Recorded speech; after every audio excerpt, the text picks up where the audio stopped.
Hello students, कैसे हैं आप सब लोग। उम्मीद करती हूँ सब अच्छे होंगे और स्वस्थ होंगे। मैं Meena Rana ICT virtual class में आपका स्वागत करती हूँ। स्टूडेंट्स, हम पढ़ रहे हैं क्लास 6 की हिंदी।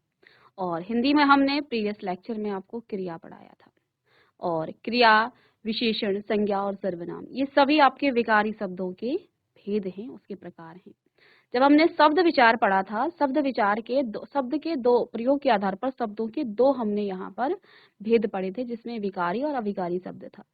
इन्हीं से आपका विकारी शब्द में संज्ञा, सर्वनाम, विशेषण और आपका क्रिया आया था। इसमें अविकारी शब्द के भी 4 भेद हैं, जिसका पहला भेद है आपका क्या, क्रिया विशेषण। तो आज की क्लास में हम क्रिया विशेषण पढ़ेंगे। तो चलिए चलते हैं स्मार्ट बोर्ड पर।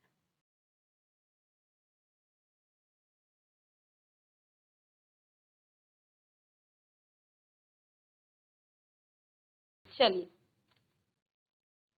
अब जैसा कि हमने आपको बताया कि क्रिया विशेषण हम कहाँ से पढ़ रहे हैं। क्रिया विशेषण अविकारी शब्द या अविकारी शब्दों को हम अव्यय भी कहते हैं।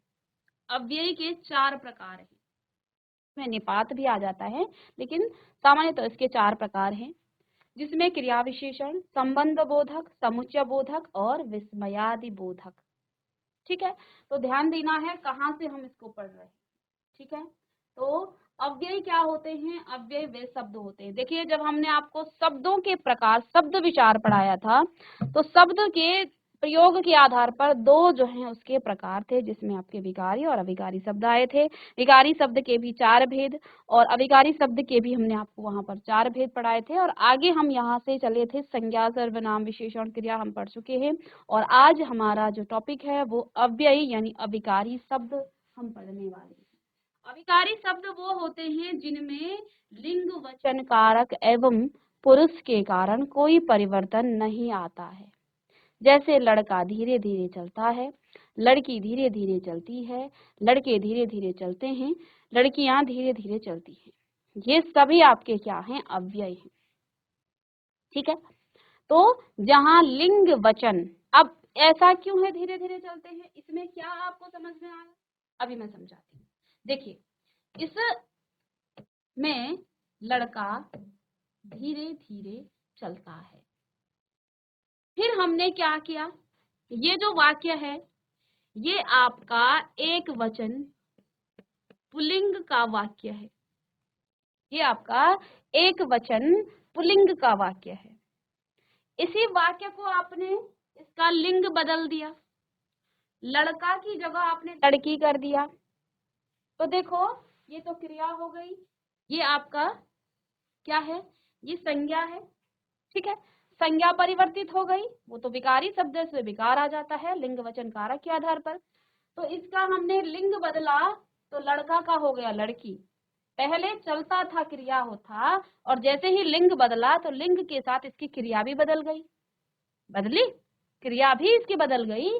पहले था वो चलता है, अब क्या आया, चलती है, यानी कि इसकी क्रिया में भी परिवर्तन हुआ। फिर आपने क्या किया, इसी का वचन बदल दिया, इसी का आपने वचन बदल दिया। तो इसमें क्या था, एक वचन स्त्रीलिंग में ये आ जाए, स्त्रीलिंग में आ जाएगा, तो एक वचन स्त्रीलिंग लिखेंगे, एक वचन स्त्रीलिंग कर दीजिए पीछे। फिर ये जो है आपका बहुवचन, इसका फिर से हमने वचन बदल दिया, ये बहुवचन में आ गया। और फिर यहाँ पर भी परिवर्तन हुआ, यहाँ पर भी परिवर्तन हुआ, ये बहुवचन पुल्लिंग में है, लड़के हैं ना, ये पुल्लिंग में है। फिर इसी वाक्य में परिवर्तन कर दिया, बहुवचन स्त्रीलिंग में हो गया, बहुवचन और स्त्रीलिंग में। अब आप एक चीज यहाँ पर ऑब्जर्व करेंगे, एक चीज आप यहाँ पर जो है ध्यान देंगे कि लड़का धीरे धीरे चलता है, चलता है, बिल्कुल चलता है। लड़के का, लड़का यहाँ संज्ञा है, चलता है यहाँ क्रिया है। जब हमने लिंग बदला तो संज्ञा भी बदली, साथ में क्रिया भी बदली, दोनों में परिवर्तन हुआ। पहले चलता था, अब चलती है, पहले चलता है, अब चलती है। वचन बदला तो आपका संज्ञा भी बदला, लड़के हुआ और यहाँ चलते हैं। ठीक है। फिर हमने स्त्रीलिंग बहुवचन कर दिया तो लड़कियां हो गया और यहाँ चलती हैं। इस प्रकार से आप देख पा रहे हैं कि जब भी आप वाक्य के लिंग वचन में परिवर्तन कर रहे हैं तो इसकी क्रिया भी बदल रही है, यानी क्रिया में भी परिवर्तन हो जाता है, या पढ़ चुके हैं। इसके वचन, इसके जो संज्ञा है उसमें भी परिवर्तन हो रहा है। लेकिन यहाँ एक शब्द है धीरे धीरे, धीरे धीरे, इसमें आपको कोई परिवर्तन नहीं दिख रहा है। आपने चाहे उसको एक वचन में किया, चाहे आपने उसका लिंग बदला, चाहे आपने उसका वचन बदला, चाहे उसके लिंग और वचन दोनों में परिवर्तन कर दिया, धीरे धीरे कभी भी परिवर्तित नहीं हुआ। ऐसे शब्दों को ही अव्ययी या अविकारी शब्द कहा जाता है। ऐसे शब्दों को अव्ययी या अविकारी शब्द कहा जाता है, जिनमें लिंग वचन कारक किसी के आधार पर भी इनमें परिवर्तन नहीं होता है। आई बात समझ में? इनमें परिवर्तन नहीं होगा। और ये आप यहाँ पर इस उदाहरण से भी देख चुके हैं। हमने वाक्य में परिवर्तन किया, हमने लिंग में परिवर्तन किया, हमने वचन में परिवर्तन किया, लेकिन इस धीरे धीरे में कोई परिवर्तन नहीं आया।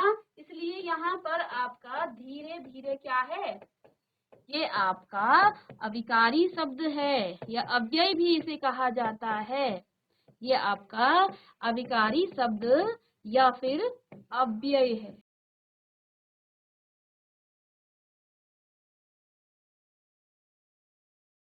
ठीक है, ये आपका अविकारी या अव्यय है। अब आगे बढ़ते हैं, क्योंकि हमने यहाँ पर क्या कहा था, अव्यय के 4, और इसमें निपात भी है, निपात भी हम पढ़ेंगे। ठीक है, तो क्रिया विशेषण इसका पहला है, यानी क्रिया विशेषण भी अव्यय है, अविकारी शब्द है। संबंध बोधक भी अव्यय है, समुच्चय बोधक भी अव्यय है, और विस्मयादि बोधक भी अव्यय है। इसमें निपात भी आ जाता है, इसको भी हम पढ़ लेंगे। लेकिन हमने शब्द विचार में ये 4 ही भेद पढ़े थे। चलिए जल्दी से आप लिखेंगे।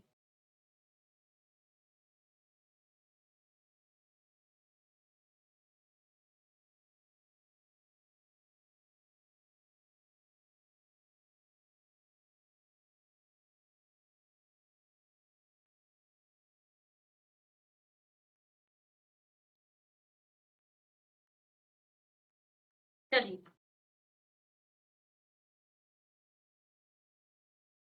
अब यहाँ पर हम बात करेंगे, पहला जो अभिकारी शब्द है वो है आपका क्रिया विशेषण। क्रिया विशेषण किसे कहते हैं, क्रिया विशेषण के कौन कौन से भेद होते हैं? तो आइए, क्रिया विशेषण आप जान चुके हैं, क्रिया जिससे काम का बोध होता है, इससे पहले हमने क्लास में पढ़ा है। जिस शब्द से किसी कार्य के होने या करने का बोध होता है उसे क्रिया कहेंगे। और क्रिया विशेषण क्रिया की विशेषता बताने वाले शब्द क्रिया विशेषण कहलाते हैं। तो जब हम क्रिया की विशेषता बताते हैं कि ये काम किस प्रकार से हो रहा है, कैसे हो रहा है, वो आपका क्या है, वो आपका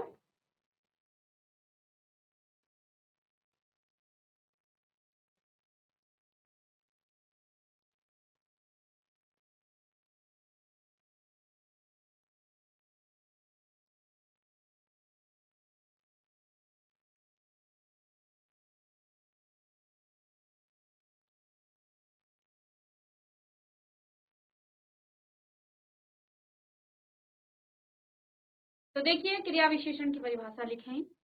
क्रिया की विशेषता बताने वाले शब्द क्रिया विशेषण कहलाते हैं, या जिस शब्द से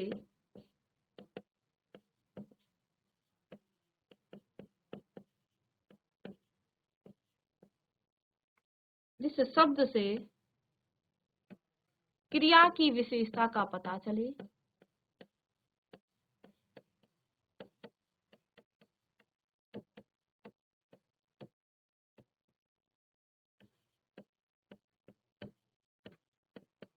वह क्रिया विशेषण कहलाता है। अपने शब्दों में आप लिख सकते हैं। ठीक है, इस तरह से भी आप लिख सकते हैं। जैसे देखिए यहाँ पर लड़का धीरे धीरे चलता है, तो जब भी आपको क्रिया विशेषण पहचानना हो, सबसे पहला काम है आपका, आपको क्रिया पहचाननी है।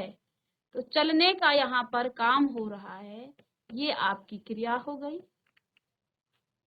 ठीक है, और कौन चलता है? लड़का चलता है। जब हम क्रिया की बात करते हैं तो यहाँ पर कर्ता आप कहते हैं ना इसे, और कैसे चलता है? वो धीरे धीरे चलता है। तो ये आपकी क्या हो जाएगी? क्रिया की विशेषता, यानी क्रिया विशेषण शब्द ये आपका हो जाएगा। दूसरा देखिए, मोहिनी मधुर गाती है, तो काम क्या हो रहा है यहाँ पर? गाने का काम हो रहा है। और कैसे गाती है? मधुर गाती है।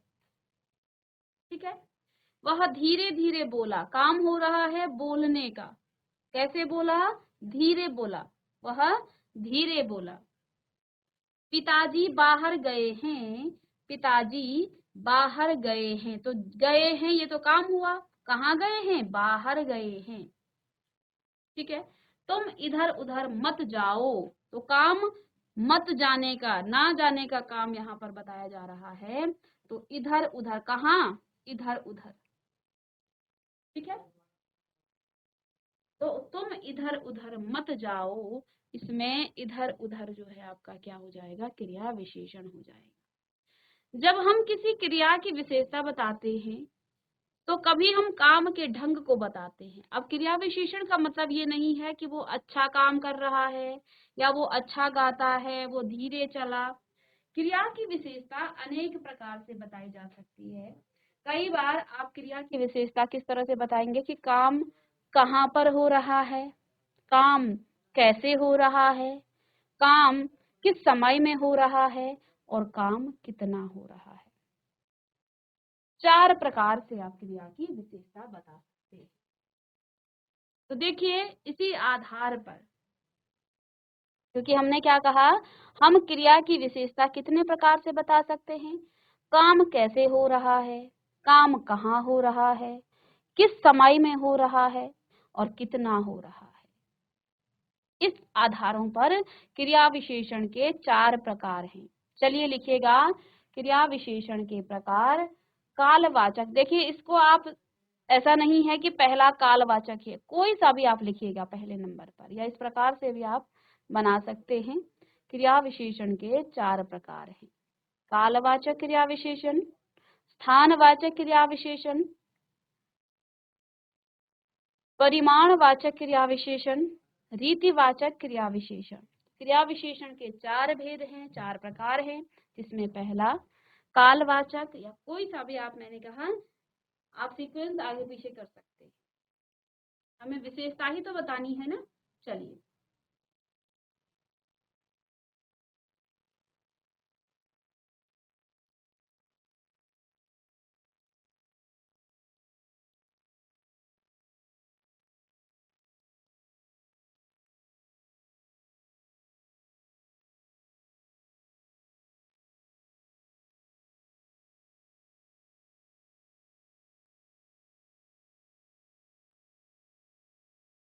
चलिए नेक्स्ट, कालवाचक क्रिया विशेषण। क्रिया विशेषण का पहला भेद, कालवाचक क्रिया विशेषण। तो लिखिएगा, जो पद क्रिया के समय अथवा काल संबंधी विशेषता बताता है, कोई काम किस समय में हो रहा है, जो पद इस प्रकार के शब्दों को बताता है, वो आपका क्या कहलाता है? काल संबंधी विशेषण, या काल संबंधी कालवाचक क्रिया विशेषण उसे हम कहते हैं। चलिए, कालवाचक क्रिया विशेषण, जो पद क्रिया के समय अथवा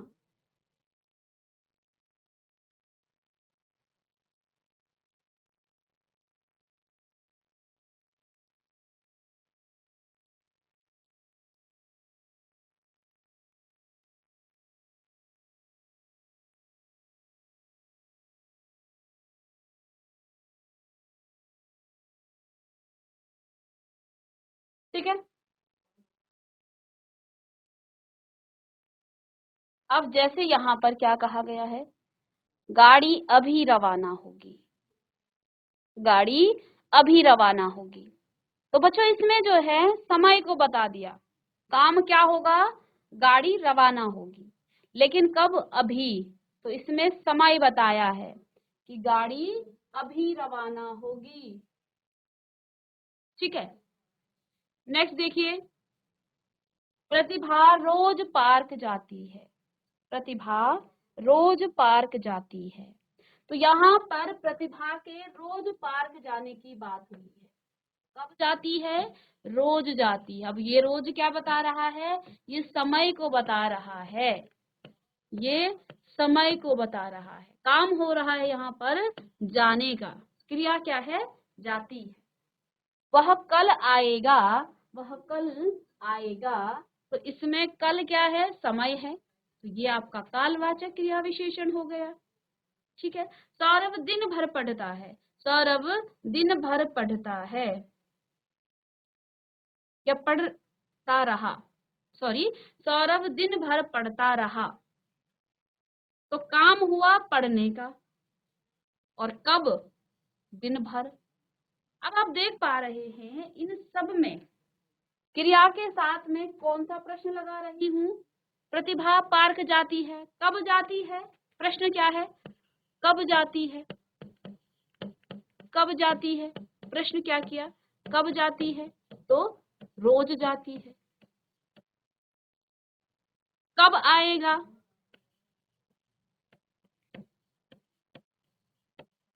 कब आएगा, तो कल आएगा। ठीक है, कब पढ़ता रहा, इस प्रश्न इसमें कब पढ़ता रहा, कब पढ़ता रहा, रोज, रोज पढ़ता रहा। आ रही बात समझ में। तो प्रतिभा रोज पार्क। अब देखो आप क्या समझ में आया आपको, कि जब आपके पास कालवाचक क्रिया विशेषण होता है, क्योंकि आगे जब आप प्रश्न करेंगे ना तो आपको एक वाक्य दिया जाएगा और वहां पर क्रिया विशेषण के भेद पूछे जाएंगे कि क्रिया विशेषण का कौन सा भेद है। तो जब भी आपको क्रिया के साथ, देखो क्योंकि हम क्रिया की बात कर रहे हैं ना, क्रिया की ही विशेषता बता, क्रिया के साथ आप कब प्रश्न करें, कब जाती है, रोज, कब आएगा, कल, कब पढ़ता रहा, रोज, दिन भर, सॉरी यहाँ पर दिन भर है। ठीक है, इसमें आपका दिन भर है, दिन भर। कब प्रश्न का उत्तर मिला है, यानी कि इसमें आप कब प्रश्न करेंगे तो आपको कालवाचक क्रिया विशेषण का प्रश्न का उत्तर मिल जाएगा। ठीक है, दूसरा है आपका, चलिए इसके कुछ और उदाहरण लिख लेते हैं। कालवाचक क्रिया विशेषण के उदाहरण,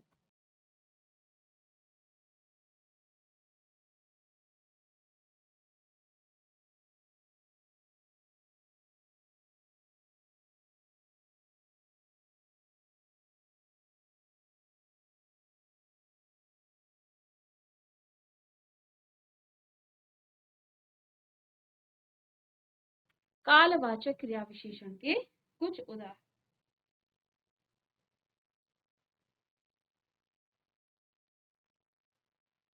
कालवाचक क्रिया विशेषण के उदाहरण।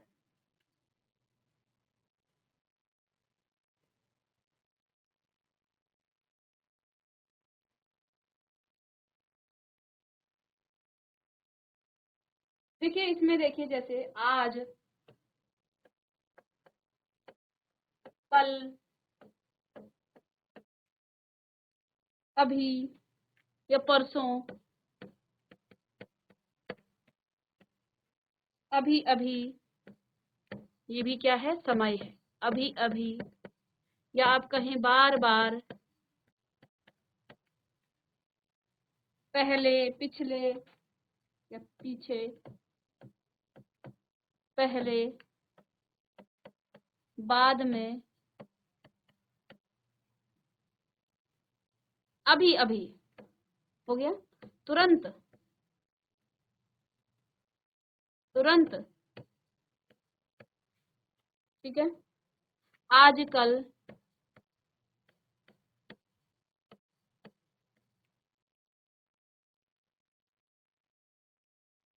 आजकल,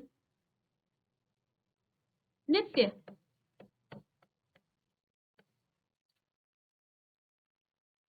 सदा,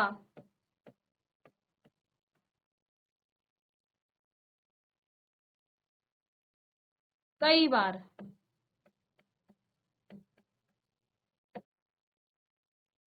हर बार, ये भी तो समय को बता रहा है। हर बार, रात भर, दिन भर, तो ये सभी आपके क्या हैं? रात भर, घड़ी घड़ी, घड़ी घड़ी, यूं ही,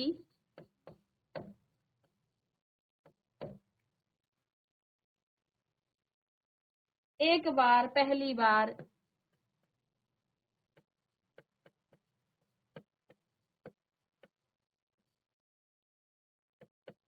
एक बार, पहली बार, क्षण भर,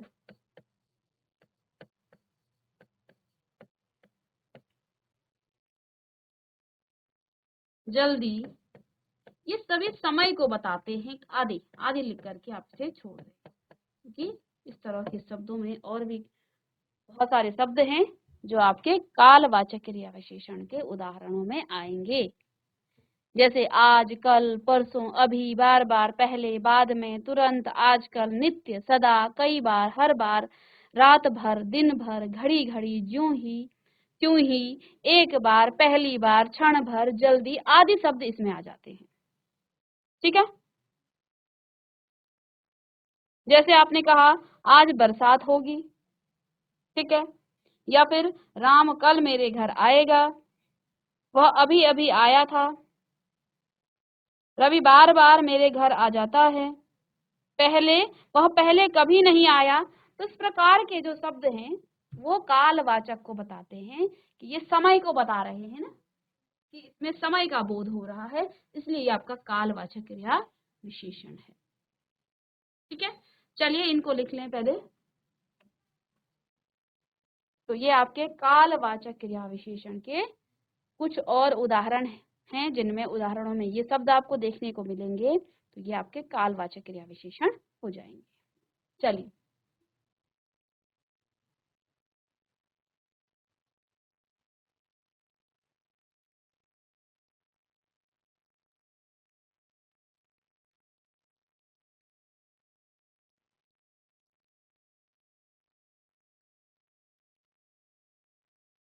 तो कालवाचक क्रिया विशेषण जिसमें काल अर्थात समय का बोध होता है, और यहाँ हमने कुछ शब्द लिखे थे, वो आपने लिख लिए होंगे। चलिए, अब नेक्स्ट इसके बाद आपका स्थानवाचक क्रिया विशेषण आ जाता है। स्थानवाचक क्रिया विशेषण, स्थानवाचक क्रिया विशेषण क्या हो जाता है? चलिए, स्थानवाचक क्रिया विशेषण,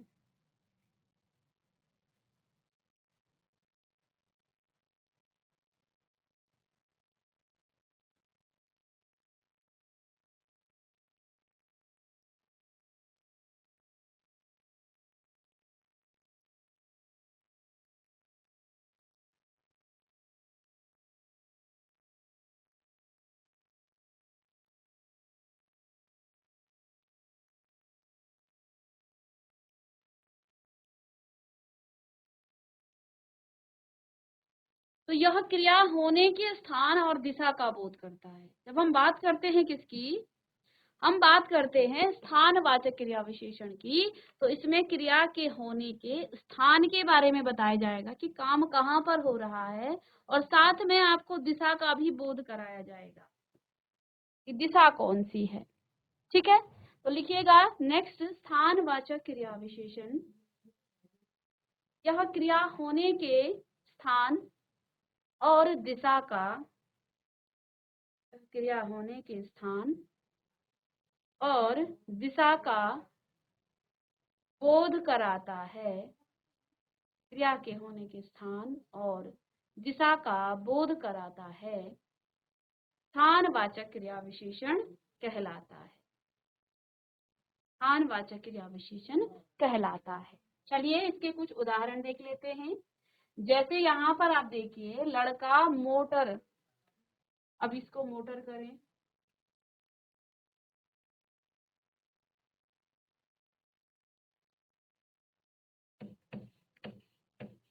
मोटरसाइकिल के पीछे पीछे भाग रहा है। अब लड़का कहाँ भाग रहा है? इस मोटरसाइकिल के पीछे पीछे। तो इसमें पीछे पीछे आपका क्या है? स्थानवाचक क्रिया विशेषण। पीछे पीछे हो गया है स्थानवाचक क्रिया विशेषण। दूसरा देखिए, चिड़िया हवाई जहाज के चारों ओर, चिड़िया हवाई जहाज के चारों ओर घूम रही है। तो ये चारों ओर दिशा को बता रहा है। तो हमने क्या कहा था? दिशा भी यहाँ पर बताई जाती है, दिशा का बोध भी यहाँ पर होता है। तो चिड़िया हवाई जहाज के चारों ओर घूम रही है, इसमें दिशा बताई गई है चिड़िया के घूमने की, यानी कि चिड़िया के काम करने की दिशा यहाँ पर बताई जा रही है। कई चिड़िया ऊपर बैठी हैं, तार के ऊपर बैठी हैं या ऊपर बैठी हैं। तो बैठने का काम हुआ है और कहाँ बैठी हैं? ऊपर बैठी हैं। अब एक चीज और यहाँ पर आप देखें कि लड़का कहाँ, किसके पीछे पीछे, किसके चारों ओर, किसके और कहाँ। प्रश्न का जब उत्तर मिल जाए तो वो आपका क्या आ जाता है? स्थानवाचक क्रिया विशेषण। कई चिड़िया ऊपर बैठी हैं, कई चिड़िया ऊपर बैठी हैं, ठीक है ना? कई चिड़िया ऊपर बैठी हैं। तो यहाँ पर जो है चिड़िया के स्थान के बता दिया है, बैठने का तो काम हुआ है और इसके स्थान को बता दिया गया है कि चिड़िया ऊपर बैठी है, ठीक है। तो इस प्रकार से ये आपका क्या है? स्थानवाचक क्रिया विशेषण। बस आगे पीछे चलती है, बस आगे पीछे चलती है, बस आगे पीछे चलती है, ठीक है। तो बस कहाँ चलती है? आगे पीछे। और ये आगे पीछे क्या है? स्थान, ठीक है, ये स्थान को बताता है। तो यहाँ पर आपका ये स्थानवाचक क्रिया विशेषण। चिड़िया कहाँ बैठी हुई है? तो प्रश्न किया गया है चिड़िया कहाँ बैठी हुई है। तो ये भी स्थान, प्रश्न भी तो स्थान पर ही है। ये जो प्रश्न किया गया है ना कि चिड़िया कहाँ बैठी है, तो इसमें प्रश्न किया गया है, प्रश्न किसके लिए? स्थान के लिए। तो ये भी आपका स्थानवाचक क्रिया विशेषण का ही एक उदाहरण है। चलिए, सैनिक आगे बढ़ रहे हैं, सैनिक आगे बढ़ रहे हैं। तो इसमें जो है आपका सैनिकों के आगे बढ़ने का काम हो रहा है और आगे जो है दिशा को बता रहा है, स्थान को बता रहा है, ठीक है। चलिए, जिराफ दाएं बाएं मुड़ता है, जिराफ दाएं बाएं मुड़ता है। उपग्रह लगातार घूमता है, लगातार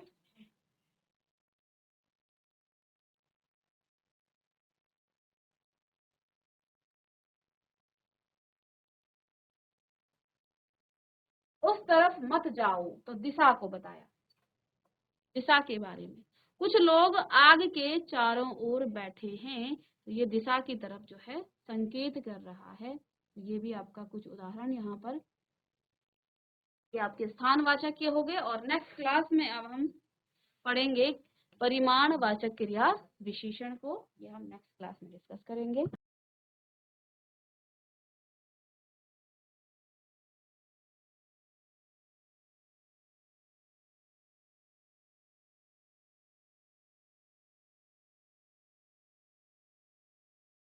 तो स्टूडेंट्स, आज की क्लास में हमने क्रिया विशेषण और क्रिया विशेषण के भेद पढ़े और आगे की क्लास में हम इसको कंटिन्यू करेंगे। तो मिलते हैं नेक्स्ट लेक्चर में, तब तक के लिए थैंक यू।